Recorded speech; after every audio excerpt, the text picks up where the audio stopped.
Yo mga paps, kwento ko lang naging biyahe namin papuntang Dasol, Pangasinan kasama ang NRC boys. Almost 12 AM na kami matis sa lugar namin kaya naging banayad ang takbo ng biyahe namin. Malamig, walang inip, malaga ang traffic, walang sasakyan. Kaya dire-diretso na kami at dumating kami agad sa unang stopover namin. Yo mga pops, stopover na kami ngayon dito sa Pampanga na. First stopover namin. Grabe, lamig sa bumiyahe sa gabi. Buti lang gabi kami bumiyahe. Kasi kung umaga kami bumiyahe, ito malamang puta. Sa Bulacan pa lang, pagod na kami. Kaya kasama ko si Jowa ngayon. Ayan, si Kuya Ugis. Ate Laura. Laura boys. So bali ang punta namin yan is sa Dasol, Pangasinan pala mga paps. Yo par, Pampanga na, stopover. First stop. Si Sir Christian at si Sir Marlon, nakasama ko sa LRC. After ng unang stopover namin sa Pampanga ay binaybay na ulit namin ang daan dito sa may Mexico, Pampanga papuntang Tarlac.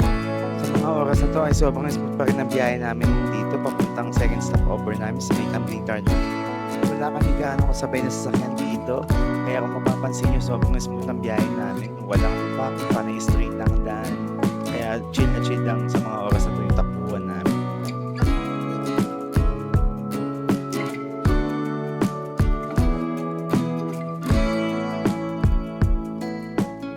Okay, time check mga paps. Ano na ako? Almost 3 na, 3 AM na pala no. Nasa Kamiling Tarlac pa lang kami.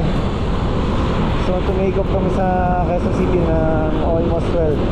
Tapos 3 AM na, 3 hours sa amin tumatakbo mula Quezon City. Time check mga paps. So bali nakaka 165 kilometers na kami galing ng Quezon City sa may Balara. So dito na kami sa may Kamiling Tarlac. Papagas muna kami. Yo mga paps, time check. Almost 4 AM na ng umaga. Yan sila. Second stop over namin dito sa may Kamiling Tarlac. Grabe yung Kamiling na kami, Paps. solid yung ano paps no. Yung daan doon. Solid. Tangin na san diretso. Grabe. Sa ano, gawa nga ng palagay ng team building ng Kuo sa banda. Bataan. Bataan din po. Sa may Resam. Let's go. Saka. Ha?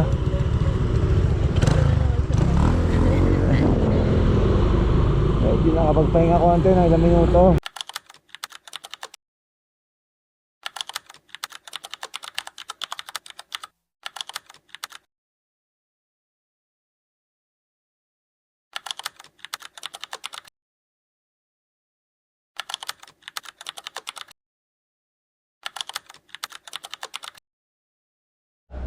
Yo mga paps, na-aksidente ako. Tama ako. Yan, may tumawid na aso, putik na yan. Nagminor na kami, pero bumalik yung aso, tumawid pa rin kahit ang bagal ng takbo namin, binangga kami. Tama ako. Yan, minsan lang mapunta ng Pangasinan, ganito pa nangyari.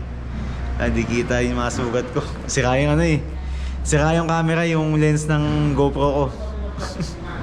Pero thankful pa rin kami mga paps. Hindi kami na-disgrasya ng malala. Walang kasunod na mga truck. Ang bibilis pa naman ng mga takbo ng truck doon. Yo mga paps, good evening. So bali dito kami ngayon sa may Dasol, Pangasinan ng girlfriend ko. Kasama yung LRC boys, mga barkada ko. Kasama ko sa club. So gabi na kami lumabas ng transient, gawa ng na-aksidente kami kaninang madaling araw. Dahil may asong biglang tumawid. Alam niyo na kasunod.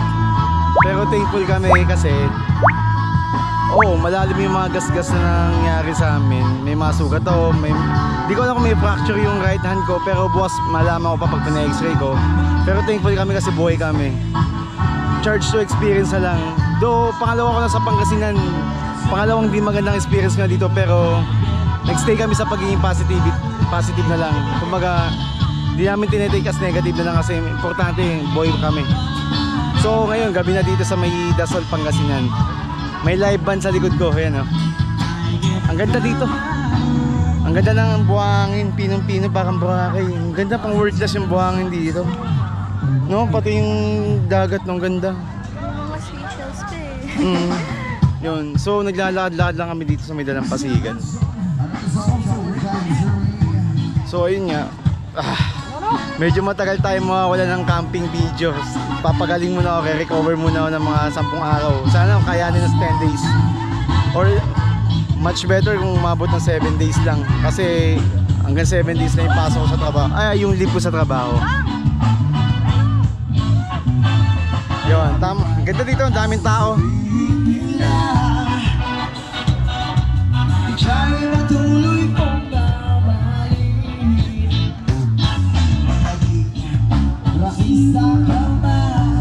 Sakit. Sana walang bali. Di ako makapag-gitara sa music video lunch namin ng Red Scarlet pag di gumaling to. Shit, yari ako. Ayun si Joby. Nagluto na ng pang dinner namin ngayon. Tapos yung iba namin kasama nandun sa may dagat. Ito yung ulam namin ngayon. Gulay syempre. Luto ni Augusto yun, no? Solid to, masustahan siya. Ligo tayo. Swimming kahit mangitim, kahit may sugat.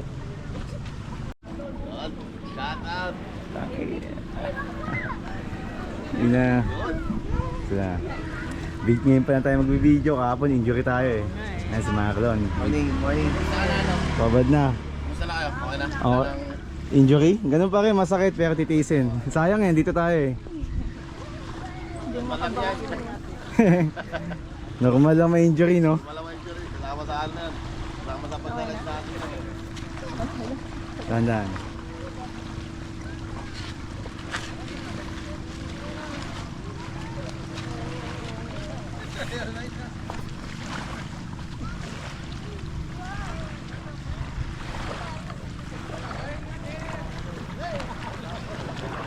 Malalim dun ha. Yun ako. Papalit din ako ng pot. Hindi ko ibabasa at sayang. Anis. Yun, bababad ko lang yung sugat ko kahit ma-update.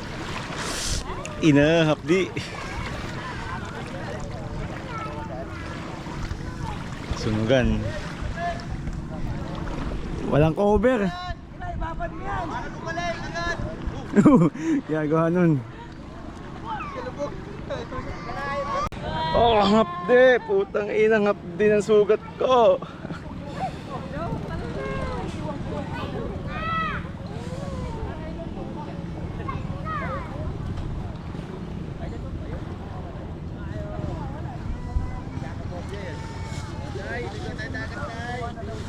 Ang ina, hapdi.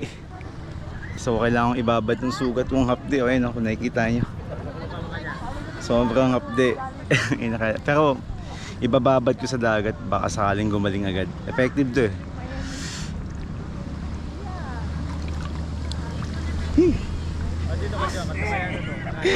Inang hapdi.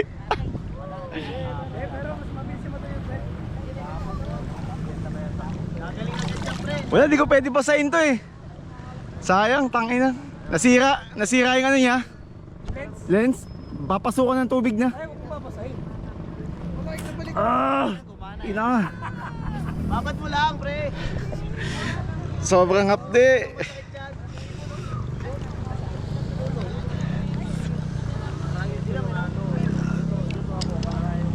Sobrang hapdi. Ayan sila.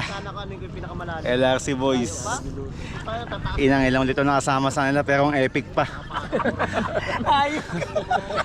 Charge to experience. Yung aso kahit nag-ingat ka na, sagasaan mo na lang, putang ina. Hindi, white lady yun. Naawa ka lang naman. Talaga, pre, pag ano? Hindi ko siya sinigasaan eh. Iniwasan ko siya eh. Biglang bumalik eh. Pulutan sana tayo ngayon. Tuhin ni Ugis yun. Sa amin ba yung mas nakakapanginayang kambing na kaya? Yun. Humilag pa sa sasama mo talaga. Oo, tanong mo kay Patrick. Eh, camping yun. Alam mo yung biglang sumulpot sa ano? Nagigit na biglang duman. Ang bilis ng takbo ko eh.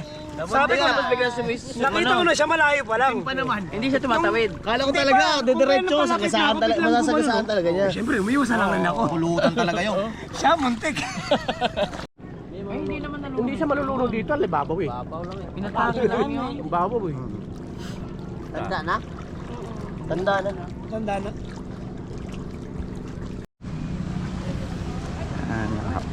Babad may sugat.